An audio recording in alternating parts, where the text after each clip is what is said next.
তাহাজ্জুদের সেজদায় আপনি সেজদায় গিয়ে শুধুমাত্র একটি দোয়া পড়েন, আল্লাহ রাব্বুল আলামিন আপনার রিজিকে এত বারাকা দিয়ে দিবেন আপনি কল্পনাও করতে পারবেন না।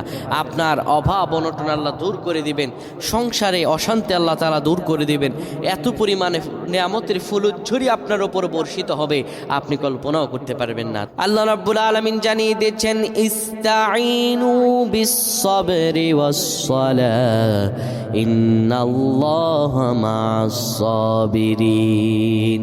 আমার ভাইয়েরা, আপনারা আল্লাহর কাছে যাইবেন, আল্লাহ বলেন তোমরা আমার কাছে ধৈর্য এবং নামাজের মধ্য দিয়ে, আমলের মধ্য দিয়ে যাও।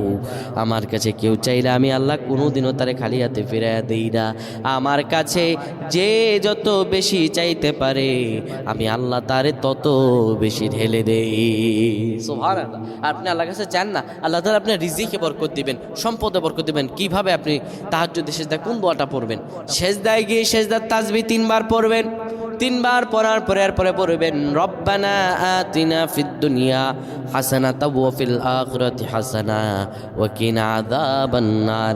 এই দোয়াটি পড়ে আল্লাহ তাআলার কাছে আপনি চাইবেন, সেজদায় গিয়ে আপনি 10 বার পড়বেন।